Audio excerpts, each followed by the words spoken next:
Hello, làm chào anh em. Xin chào anh em đã quay trở lại với channel của tôi. Trong video clip ngày hôm nay thì tôi sẽ giới thiệu với anh em những thông tin chi tiết về các vị tướng sắp tới. Ok.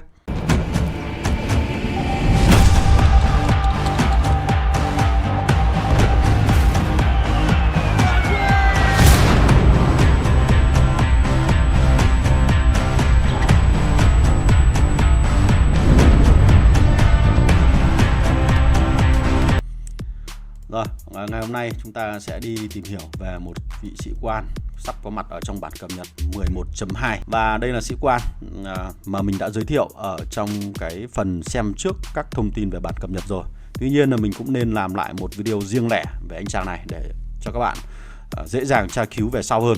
Ok. Rồi, anh chàng này là một sĩ quan của đảng trật tự có tên là Mikhail Baturin. Anh chàng này là một sĩ quan của thế hệ thứ tư dành cho xe tăng, có khả năng đánh nhau ở trên chiến trường và có khả năng phòng thủ tốt.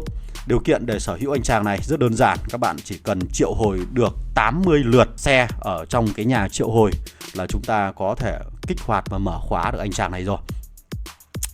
Đó. Một anh chàng mà có cái phần thiết kế khá là đẹp mắt và đô con với cái tấm khiên và cái khẩu súng máy rất lớn. Rồi, chúng ta sẽ cùng xem bộ kỹ năng của anh chàng này có điều gì đặc biệt nhé. Trước tiên là kỹ năng chiến thuật. Cứ mỗi 8 giây thì anh chàng này sẽ tung ra được một cái lớp khiên trị giá là 2.000 trong vòng 4 giây. Và nếu như sĩ quan này được triển khai cho đơn vị xe tăng hạng siêu nặng thì nó sẽ tăng cái kháng sát thương kỹ năng sĩ quan thêm 30% trong 4 giây đó nữa. Một cái sự bổ sung rất lớn dành cho các đơn vị xe tăng hạng siêu nặng để giúp cho cái đơn vị xe tăng này có thể làm bao cát tốt hơn khi mà tấn công vào các căn cứ. Kỹ năng thứ hai là một kỹ năng phòng thủ dành riêng cho các đơn vị xe tăng và trực thăng. Kỹ năng này đơn thuần chỉ tăng 40% độ bền. Kỹ năng thứ ba lại là một kỹ năng dạng phòng thủ khác, cũng dành cho xe tăng và trực thăng. Kỹ năng này sẽ tăng kháng sát thương khi mà chúng ta đối đầu với các cái đơn vị lính đồn trú của kẻ thù nằm ở trong căn cứ bắn vào đơn vị xe tăng trực thăng của chúng ta. Đây là một sự bổ sung cực kỳ tuyệt vời dành cho những đơn vị mà thực sự làm bao cát ở trên chiến trường.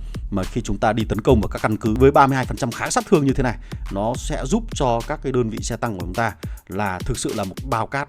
Và kỹ năng thứ tư là một kỹ năng tấn công. Kỹ năng này thì có thể được học cho tất cả các đơn vị khác, bao gồm bộ binh và pháo binh nữa. Nó đơn thuần là tăng 20% sát thương thôi. Và kỹ năng thức tỉnh là khi chúng ta nâng cấp tất cả 4 cái kỹ năng này lên level 5, chúng ta có thể đánh thức được anh chàng này. Với cái kỹ năng thức tỉnh, đó là giảm sát thương từ các đòn đánh xuyên giáp đi 40% trong 10 giây đầu khi chúng ta tham gia giao tranh. Thì nó sẽ giúp cho đơn vị xe tăng hạng siêu nặng của chúng ta có thể sống sót được lâu hơn. Thế thì về đánh giá tổng quan về anh chàng này, chúng ta đọc bộ kỹ năng là rõ ràng anh chàng này được sử dụng cho các đơn vị mà có khả năng làm bao cát để hấp thụ các hỏa lực từ căn cứ của đối phương. Thế thì lời khuyên rất đáng giá cho các bạn là nếu như chúng ta đang muốn tập trung nâng cấp một đơn vị làm bao cát để hấp thụ các sát thương từ các đơn vị lính trong căn cứ của đối phương thì các bạn hoàn toàn có thể lựa chọn anh chàng này để thức tỉnh anh ta. Và nếu như các bạn thích anh chàng này thì chúng ta có thể bắt cặp với ai? Đây là một trong số những sĩ quan mà mình khuyến cáo đầu tiên. Các bạn hoàn toàn có thể đánh thức thêm cả anh chàng Svalin này để chúng ta triển khai cho đơn vị xe tăng hạng siêu nặng. Cái việc có được anh chàng này nó sẽ giúp cho đơn vị xe tăng hạng siêu nặng của chúng ta nó thực sự là bất tử bởi vì kỹ năng thức tỉnh của anh chàng này.